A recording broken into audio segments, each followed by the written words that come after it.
एक ऐसा एक्टर जिसकी बैक टू बैक हर फिल्म हिट जा रही थी। एक ऐसा एक्टर जिसके पास न नाम की कमी थी, न शोहरत की कमी, न पैसों की। यहां तक कि उस एक्टर ने चांद पर, जी हां, चांद पर प्लॉट भी ले रखा था। आखिर ऐसा एक्टर सुसाइड कर सकता है?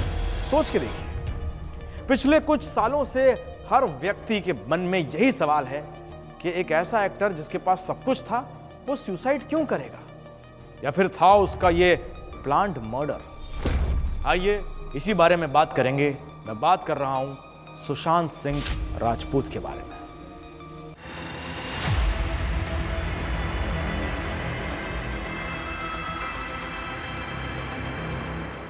तेरह जून 2020 रात के लगभग 2 बजे सुशांत सिंह राजपूत अपने फोन से 2 कॉल करते हैं। पहला कॉल अपनी गर्लफ्रेंड रिया चक्रवर्ती को, जिनका फोन स्विच ऑफ आता है।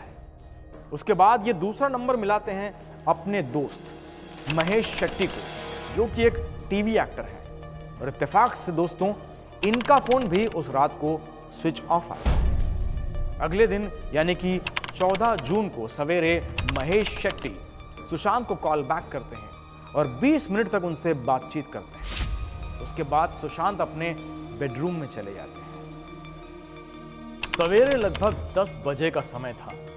सुशांत का एक कुक दरवाजे पर आता है ये जानने के लिए कि आज खाने में क्या पकेगा। लेकिन कई बार आवाज लगाने, यहां तक कि नॉक करने के बावजूद भी अंदर से कोई रिस्पॉन्स नहीं आता। उसके बाद सुबह लगभग 11:30 बजे दूसरा कुक आता है दरवाजे के पास।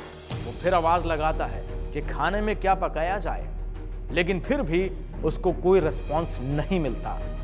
जब इस बात की सूचना सुशांत के दोस्तों तक पहुंचती है तो वो सुशांत की खैरियत तलाश करने के लिए तुरंत ही उनके फ्लैट पर पहुंचते हैं। ये आवाज लगाते हैं, नॉक करते हैं, लेकिन इनको भी अंदर से कोई रिस्पॉन्स जब नहीं मिलता तो सब घबरा जाते हैं। और इसके चलते ये फैसला लिया जाता है कि एक की मेकर को बुलाया जाए। फ्लैट की एक चाबी बनवाई जाती है जिसकी मदद से फ्लैट को खोला जाता है। और जैसे ही ये लोग फ्लैट के अंदर दाखिल होते हैं तो अंदर का नजारा डराने वाला होता है। सुशांत ने अपने आप को एक हरी चादर की मदद से फांसी लगा ली है।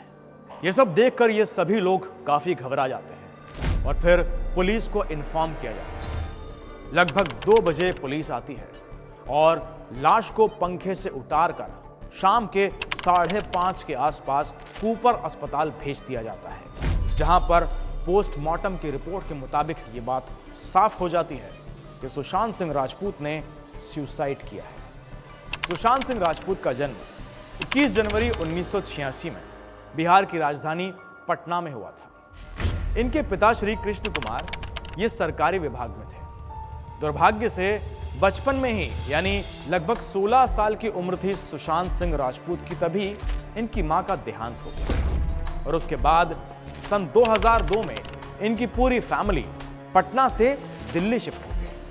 और साथ ही सुशांत ने अपनी मैकेनिकल इंजीनियरिंग की पढ़ाई भी वहीं से की। भले ही सुशांत इंजीनियरिंग की पढ़ाई कर रहे थे, लेकिन शुरुआती दिनों से ही उनका रुझान कला के क्षेत्र में था, यानी एक्टिंग और डांसिंग में उनकी रुचि थी।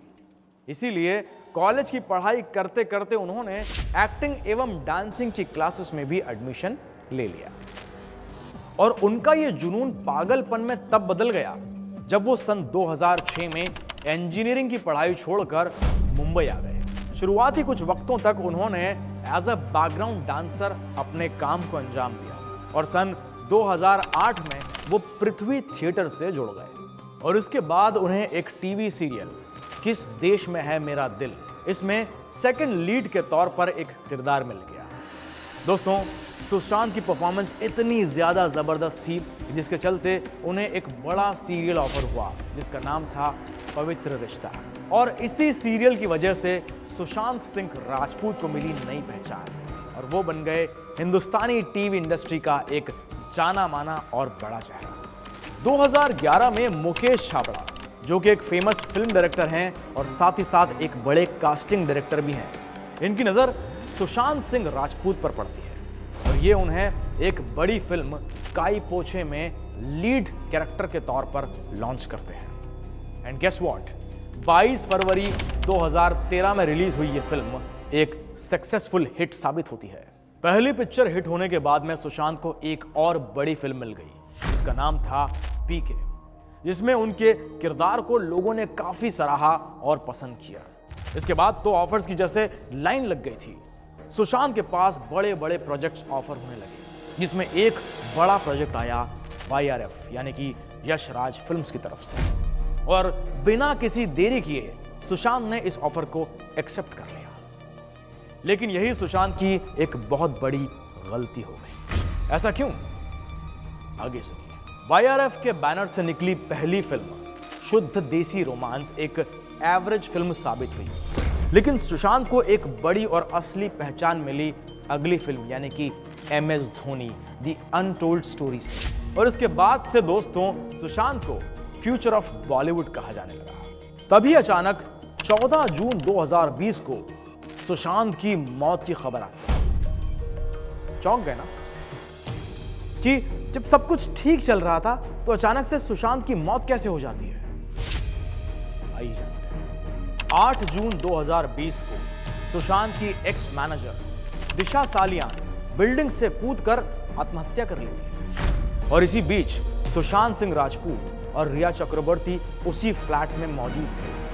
ये देखकर ये दोनों काफी घबरा जाते हैं और ये कहा जाता है कि रिया ने सुशांत को साफ धमकाना शुरू कर दिया कि दिशा की मौत में तुम भी फंसोगे, अब तुम्हारा करियर खत्म होने वाला है।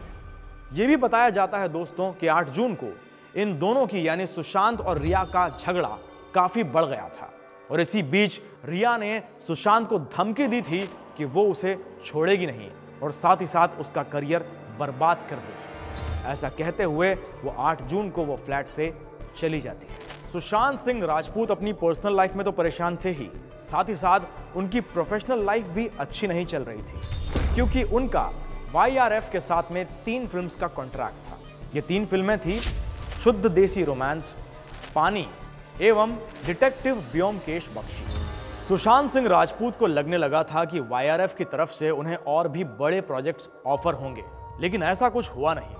यहां तक कि उनके ऊपर दबाव बनाया जाने लगा कि वो किसी और प्रोडक्शन हाउस के साथ काम नहीं कर सकते। इसी के साथ साथ सन 2015 में उनकी अगली पिक्चर रिलीज हुई जिसका नाम था डिटेक्टिव व्योमकेश बख्शी। दोस्तों ये भी एक एवरेज फिल्म साबित हुई। YRF के कॉन्ट्रैक्ट के मुताबिक सुशांत सिंह के साथ एक और आखिरी फिल्म बची थी जिसका नाम था पानी, मगर यह फिल्म एक हाई बजट फिल्म थी और सुशांत सिंह राजपूत इस फिल्म को लेकर बहुत ज्यादा एक्साइटेड भी थे। लेकिन इस फिल्म को अचानक बंद कर दिया गया ये कहकर कि इसका बजट बहुत ज्यादा बढ़ रहा है, जिस बात के चलते सुशांत काफी नाराज भी हुए। लेकिन उसके बाद YRF ने इन्हें एक वेब सीरीज ऑफर की और उसे करने के लिए इन पर फोर्स भी किया, लेकिन सुशांत ने उस वेब सीरीज को रिजेक्ट कर दिया, जिसकी वजह से YRF के हेड इनसे काफी खफा हुए और इस बात को अपने ईगो पर ले लिया और उसके बाद अपने पावर का इस्तेमाल किया, जिसकी वजह से नतीजा ये निकला कि सुशांत के हाथ से अगली 7 बड़ी फिल्में छीन ली गई, जिनमें पद्मावत, रामलीला और बाजीराव मस्तानी जैसी बड़ी बड़ी फिल्में शामिल हैं। अब धीरे धीरे सुशांत की हालत खराब होने लगी और वो डिप्रेशन में जाने लगे। 13 जून 2020 रात को 2 बजे सुशांत के फोन से 2 फोन किए जाते हैं। पहला रिया को यानी उनकी गर्लफ्रेंड को, और उनका फोन स्विच ऑफ आता है। दूसरा फोन वो अपने एक्टर फ्रेंड महेश शेट्टी को करते हैं और इत्तेफाक से इनका भी फोन स्विच ऑफ आता है। अगले दिन 14 जून को सवेरे 10 बजे इनका कुक दरवाजे पर आता है ये जानने के लिए कि खाने में क्या बनाया जाए, लेकिन कुक के कई दफा आवाज लगाने के बावजूद, बल्कि नॉक करने के बावजूद भी अंदर से कोई रिस्पांस नहीं मिलता।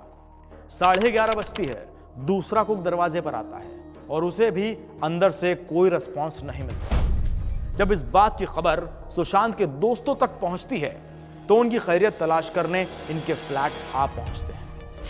दोस्तों के पुकारने के बाद भी अंदर से यानी कि रूम से कोई रिस्पांस नहीं मिलता। दोस्त घबरा जाते हैं, फिर एक चाबी बनाने वाले को लेकर आते हैं। चाबी बना के रूम का दरवाजा जैसे ही खोला जाता है सब लोग भौचक्के रह जाते हैं। क्योंकि पंखे से सुशांत की डेड बॉडी एक हरी चादर के साथ लटक रही थी। इसी बीच ये लोग पुलिस को इन्फॉर्म करते हैं। पुलिस आती है, बॉडी को पंखे से उतारती है और लगभग शाम के 5:30 बजे ये बॉडी को कूपर अस्पताल भेज देती है। और पोस्टमार्टम के बाद में ये बात साफ जाहिर होती है कि सुशांत सिंह ने सुसाइड किया था। चूंकि दोस्तों सुशांत ने मरने से पहले कोई सुसाइड नोट नहीं छोड़ा था, इसलिए यह कहना बड़ा मुश्किल है कि मौत के पीछे की असली वजह क्या थी। लेकिन इसके कुछ वक्त के बाद सुशांत की फैमिली ने रिया चक्रवर्ती पर केस ठोक दिया, यह आरोप लगाते हुए कि रिया ने सुशांत के पैसों के साथ कुछ हेरा फेरी की है और उसके कई पैसे अपने अकाउंट में ट्रांसफर भी करवा लिए। खैर, इस केस को अब तो सीबीआई को सौंप दिया गया है और इसकी छानबीन अभी भी जारी है। दोस्तों, इस पूरे वाकये से यह बात साफ जाहिर होती है कि चाहे इंसान कितना ही टैलेंटेड क्यों ना हो, कितना ही समझदार क्यों ना हो, मजबूत से मजबूत इंसान टूट जाता है जब उसके अपने उसके खिलाफ हो जाते हैं। इस केस में भी सुशांत ने प्यार किया था रिया से। असली कहानी क्या है, इसका पर्दा अब भी फाश होना बाकी है, लेकिन फिर भी उस लड़की ने उन्हें धमकाया। जिन लोगों को वो चाहते थे, उन्होंने कहीं ना कहीं सुशांत को धोखा दिया और उनका काम भी उनसे छीनने की कोशिश की। ऐसे में हमें सतर्क रहना और सावधान रहना बहुत जरूरी है। आज की तारीख में सुशांत सिंह राजपूत चाहे हमारे बीच मौजूद ना हो, लेकिन उन्होंने जाते जाते बॉलीवुड इंडस्ट्री का एक काला सच सबके सामने उजागर कर दिया। Nepotism is there and it's everywhere. It's just not in Bollywood. So nepotism can coexist and nothing would happen. But at the same time, if you deliberately don't allow right talents to come up, then there's a problem. इसी के साथ मुझे यानी जुनैद को दीजिए इजाज़त। जल्द मिलता हूँ आपसे एक अगले एपिसोड में। फिलहाल इस चैनल को सब्सक्राइब कीजिए और बने रहिए हमारे साथ। धन्यवाद।